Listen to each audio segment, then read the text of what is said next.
If you try to control the variety of situations that may pop up in your face tomorrow morning, all that'll happen is you will become a very limited life. You would step out into the world and do whatever that needs to be done only if you have an assurance, no matter what you walk into, you will not lose yourself. You will walk full stride, otherwise you'll only be a half a step.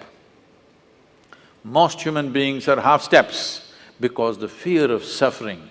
If this happens, what'll happen to me? If that happens, what'll happen to me? If you're well managed within yourself, you know how to manage your thought, you know how to manage your emotion, you know how to manage your body, your chemistry, your energy. If you know how to manage all this, what does it matter if you walk into hell, I'm asking? If you are well managed, if you are a heaven within you, what does it matter where you go? Hell also will be an interesting place to go. But if you are ill-managed, then you want to be in a nice place all the time. You will not step out into anything. I'm not saying this is wrong, this is against nature, because in nature, every life is aspiring to be as much as it can be, isn't it? Every life is naturally aspiring, this is not a philosophy, this is not an ideology that you must do this or that. It is natural and intrinsic for every life that it will do as much as it can. From an earthworm, from a worm to an insect to a bird, to an animal to a tree, every one of them are trying to be full-fledged life. If you go against this simply because of the fear of suffering, then all possibilities of exploring the nature of being human, the tremendous immensity of being human is just lost upon humanity. Today, you will see this everywhere. When people say, I am only human, they are talking about the limitations of being human. They are not talking about the possibilities of being human, isn't it? If we are the most intelligent species on the planet, if we are the most capable species on the planet, should we be talking about our possibilities or should we be talking about our limitations? Whenever anybody writes or says, oh, we are human, they're always referring to their limitations, never to the possibilities of being human. This is because the most fundamental things have not been taught in our education systems, how to handle your thought and your emotion. Your psychological drama has gone out of control. It's a badly directed drama, believe me. If it was a well-directed drama, you would take it to the conclusion that you want, isn't it?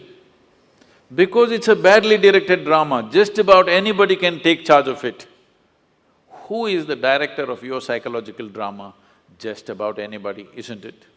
Anybody can make it into a tragedy. The reason why people have not even learned to manage their thought and emotion. By the time you're 10, you should have learnt it. At 60, people still don't know how to manage their thought and emotion. They're standing up like ghosts in their life. They don't need anybody's help. They can go on endlessly creating suffering for themselves. Now, suppose you did not know how… you have normal hands and you do not know how to use it. What would you call yourself? No, you tell yourself, don't tell me, it's okay. Whatever you think, if you have a normal process of mental faculty and you do not know how to use it, it means the same thing, yes or no? Does it mean the same thing or no? You don't have a normal hand, then you can't use it, that's different. We will look at you compassionately. But you have a normal hand and you don't know how to use it. Whatever word you use to call yourself, don't tell me, but the same thing goes if you don't know how to use your thought and emotion towards your well-being, isn't it? Because ill-managed, because the fundamentals of life are not grasped. What is the nature of my existence? If you don't know this, how do you manage it? Only if you grasp the nature of something, then you learn to manage it, isn't it? You don't even see what it is, how to manage it? There is no way to manage it.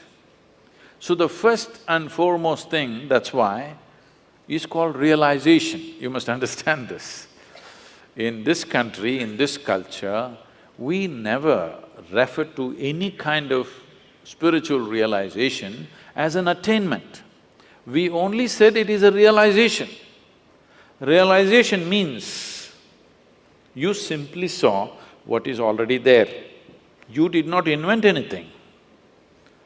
You did not climb the top of a mountain. You are beginning to see everything just the way it is. But that has become such a rarity that it is being hugely valued. Someone was asking me 3 days ago, I was in Kerala,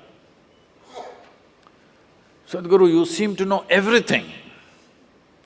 I said, "See, there is only one thing I know. I know this one thing from its origin to its ultimate." I said, "I know only one thing, and what are you clapping your hands for?" I know only this one thing. But because the nature of human experience is such, you know everything only through this one, isn't it?